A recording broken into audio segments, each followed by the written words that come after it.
Igreja Batista Missionária Internacional apresenta Oásis do Deus Vivo. Números.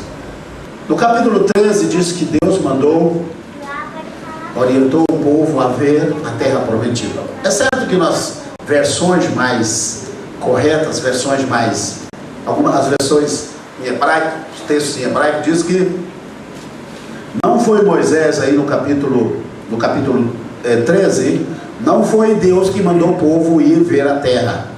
Foi o povo que quis ver a terra e Deus diz, não, envia. Tem uma versão que diz assim, envia para ti. Isso é, o homem estava querendo ver a terra, Deus diz, vocês não confiam em mim? Então podem ver a terra. E foram ver a terra, e você pode ver aqui, os 12, foram 12 homens escolhidos das tribos, eram homens príncipes, homens inteligentes, certamente falavam várias línguas, porque eles teriam que entrar, não poderiam ter barreira de língua e tudo mais, e eles entraram ali e voltaram, depois de, parece que 40 dias, voltaram com um relatório para o povo estava muito ansioso, esperando, querendo saber como seria a terra, se a terra seria boa, que valeria a pena eles terem saído do Egito, andado tanto. E finalmente, somente desses 12, 2 homens trouxeram relatório positivo. Eles disseram, a terra é boa, a terra é nossa. Aí os outros disseram, os 10 disseram, não, mas lá é uma terra que devora, é uma terra que tem gigantes. Vimos lá os filhos de Enac, que eram gigantes poderosos, homens famosos daquela época. E finalmente eles disseram, não, nós não podemos possuir a terra. E eles disseram aqui num versículo muito interessante, 32, capítulo 13, 32. Assim, perante os filhos de Israel, infamaram a terra que haviam espiado, dizendo, a terra pela qual passamos para espiá-la é terra que devora os seus habitantes, e todo o povo que vimos nela são homens de grande estatura. Quando a nossa mente, a nossa alma não é tratada, nós nos vimos sem nenhum valor, e mesmo aquilo que não presta tem valor de ouro, não é verdade? Às vezes nós estamos com a nossa alma tão debilitada, nós nos sentimos tão pequenos, que nem capacidade para crer em Deus nós temos. No 33 ele diz, versículo 33, também vimos ali, que diz aí? Também vimos ali os Nefilins, quer dizer, os gigantes, isto é, os filhos de Anak, que são descendentes dos Nefilins. Éramos aos nossos olhos, como que é? Gafanhotos. E o que aconteceu aí também?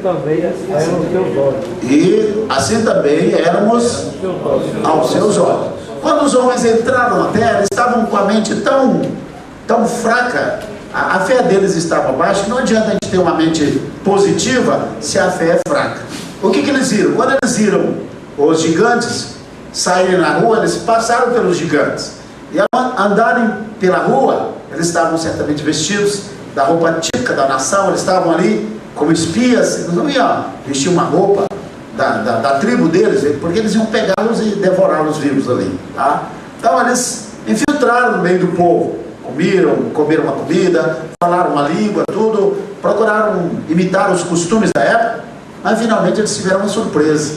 Eles viram os gigantes, eles andavam em bandos, e eles iam passando pela rua, e os gigantes vinham, homens altos, braços fortes, gigantes, certamente a espada de um era deste tamanho, na verdade, muito afiada, parentes dos Golias.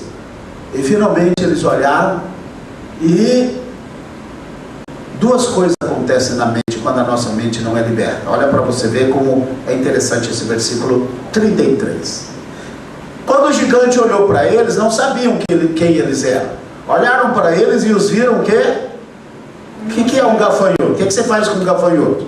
Você pisa e esmaga. Não é problema um gafanhoto. Eles olharam assim, os gigantes olharam para eles e disseram assim, uns gafanhotozinhos, tá vendo, colegas? Vamos pisar neles? Não, deixa isso para lá. Vai sujar a rua, entendeu? Foi isso que aconteceu. Aí foram embora, deve ter ido para o bar tomar pinga, ou sei lá, né? Ou montar uma estratégia de guerra. Eles estavam tão confiantes, eles estavam tão seguros, mas o problema é que quando esses homens espias, que tinham o poder de Deus, o Espírito de Deus, olharam para os gigantes, o que eles fizeram? Olha o que diz o texto aí. Esse é o problema. A nossa mente vai mudar a nossa ótica. Se a nossa mente é liberta, se eu e você temos a mente de Cristo, nós vamos fazer como Davi. Estavam lá todos os servos de Saul e o Golias arrasando com a moral deles todos, acabou com todo mundo. Eu costumo dizer que quando eles acordavam pela manhã, por 40 dias, eles enfiavam um garfo na calabresa gostosa, e Senhor, obrigado por essa comida gostosa, café da manhã. Antes ele botar na boca, o Golias dava um grito, dizia: oh, não, eu vim estragar o seu café da manhã. Seus fracotes, covardes, vocês servos de Saul, vocês são, é verdade? E ficava ali e arrasava com a moral. Ele estragava o café da manhã, estragava o almoço e até o lanche da tarde. Os soldados de Saul ficavam tristes, né? E com muito medo. Aí quando era tarde, 6 da tarde, que estava preparando a sopa gostosa, todo mundo, você sabe, no período de guerra, todo mundo ocioso, e ansioso também, pegou um apetite, né? Quando tem pessoas que têm muita ansiedade, né? Ela vai lá e come tudo, vai lá na geladeira, pessoa ansiosa, né? Vai lá e devora tudo, come tudo que tem na geladeira, entendeu? E 6 da tarde, o Golias aparecia de novo e disse: não, eu estraguei o dia de vocês, mas eu vou estragar a noite de vocês. Vocês vão ter que sonhar comigo. Covardes, vocês são covardes, não tem um homem no meio de vocês para lutar comigo, para não derramar tanto sangue.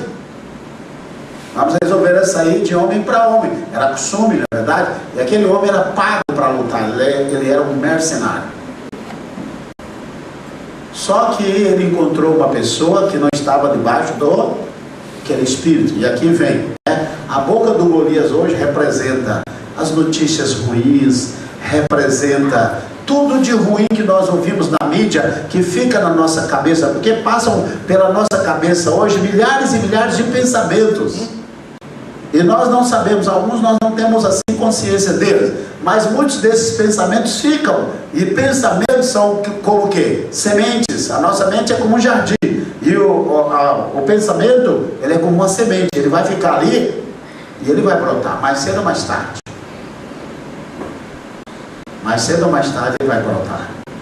Mas certamente lá estava um jovem chamado Davi, que não estava debaixo desse espírito, e ele chegou e viu de fora, né? Muito interessante ver uma situação de fora, e ele viu de fora a situação que aquele povo estava vivendo, e ele chegou e acabou derrotando o gigante. Mas aqui no versículo 33, os homens de Israel, que tinham o Espírito de Deus, que tinham unção, uma promessa que Deus estava com eles, estava dizendo o seguinte: eles olharam para a gente e viram-nos gafanhotos, pequeninos, que realmente com uma pisada eles caíam livres de nós. Até aí tudo bem, isso pode acontecer. Às vezes o diabo olha para nós e diz: eu vou devorar aquele. Mas quando olha para você, você diz: é mesmo, você vai me devorar. Eu não sou nada, sou pequeno, não presto, olha como é, sabe? A gente começa a dizer um tanto de coisa a respeito de nós. A gente começa a elogiar os outros, falar bem dos outros, mas não sou bom. Eu costumo dizer que tem sementes na nossa cabeça desde pequenos, né?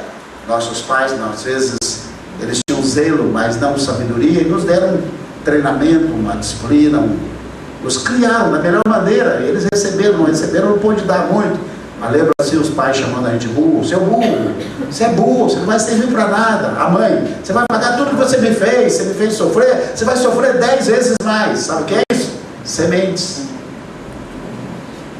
Isso acabou acontecendo, viu? E qual é a mãe que quer ver filha sofrer? Nenhuma, porque se a filha sofre, a mãe sofre também. Só que no momento de desespero, a mãe jogou a palavra, semeou a palavra, caiu na mente, como autoridade, o pai, né? Você é burro, você não vai servir para nada, você não vai prestar, nunca vai crescer, não vai ser ninguém na vida. E algumas pessoas, na hora de provas, na hora de estudo, ainda lutam com essas palavras. Por isso que eu digo, a mente é um jardim, é a terra. Essas palavras são sementes, e elas estão aí, e tem que ser quebradas. Você tem que destruir. Por isso que esses homens aqui viram, né? Eles ficaram lá no Egito como escravos. Vocês não são nada, vocês são escravos de Faraó. Quando o povo saiu do Egito, saiu de sob a cobertura de Faraó e entrou sob a cobertura da nuvem, da glória, da Shekinah, da proteção divina. E Deus levou o povo para o Monte Sinai, você pode ver isso, lá em Êxodo capítulo 20, 19, 20, exatamente para dar ao povo a libertação da mente, que era o que mesmo? Que era a sua lei. O povo tinha que ter uma mente mudada. Um cristão com a mente antiga não vai chegar a lugar algum. Porque se a mente não foi mudada, as palavras não são mudadas. E se as palavras não são mudadas, as atitudes são as mesmas. Primeiro tem que mudar a nossa maneira de pensar. A Bíblia diz lá em Filipenses, né? Tudo que é honesto, tudo que é justo, tudo que é de boa fama, se há algum louvor, o que mais? Quem me ajuda? Isso pensar. Se é verdadeiro, isso pensar. Então nós estamos assim, com tanta coisa na nossa cabeça, tanta coisa, é necessário que a gente esvazie. Geralmente quando a nossa mente está vazia, o inimigo começa a dizer, opa, aqui tem um terreno. Eu costumo dizer que a mente vazia é como um terreno abandonado e que tem uma placa lá dizendo, pode jogar lixo aqui. Diga para o irmão do seu lado, não deixe sua mente vazia. Meu irmão, enche a sua mente da palavra de Deus. Quando eu me converti, eu decorava os salmos, decorava versículos. Havia até na igreja daquela época, hoje não se fazem mais gincanas, não é? A gente ganhava aquilo de tanto versículo decorado que a gente sabe, não é? Hoje a gente sabe o Salmo 23, verso 1. O Senhor é meu pastor e nada me faltará. E olha lá se a gente chegar até no final do Salmo 23. Entendeu? Só assim. Porque em grupo a gente fala, não é? A gente não decora, não memoriza mais a palavra de Deus. E por causa disto, nossa mente está sendo bombardeada. Eu estava lendo um livro de Watchman Nee, não me recordo qual, mas ele diz uma coisa que eu fiquei com ira do diabo, né? Ele diz o seguinte, que a nossa mente é igual aquela porta de salão, que você entra e ela fica assim, tá? Ela nem não tem fechadura e tal. Diz o seguinte, que o diabo é o único lugar que ele entra e sai a hora que ele bem quiser na nossa mente. Olha, é verdade, você pensou? É saber que um crente, toda hora o diabo entra na casa dele, na mente dele e sai. Vou entrar. Ah, não, quero ficar aqui mais não, vou sair. Ah, não, eu resolvi, eu vou entrar de novo. Quantas vezes ele quiser. Liga para o irmão, e aí, irmão? Irmão, você vai deixar ou vai fazer alguma coisa? Ele é uma pessoa miserável, né? Quantas vezes ele quiser. Já viu aquela porta de salão? De bang, o cara entra, sabe? Entra e sai a hora que quiser. Eu estava lendo um livro, esse livro aqui nós falamos, que um certo homem estava lendo um livro de Kenneth Hagin, libertando os oprimidos, né? Parece que ele já foi traduzido.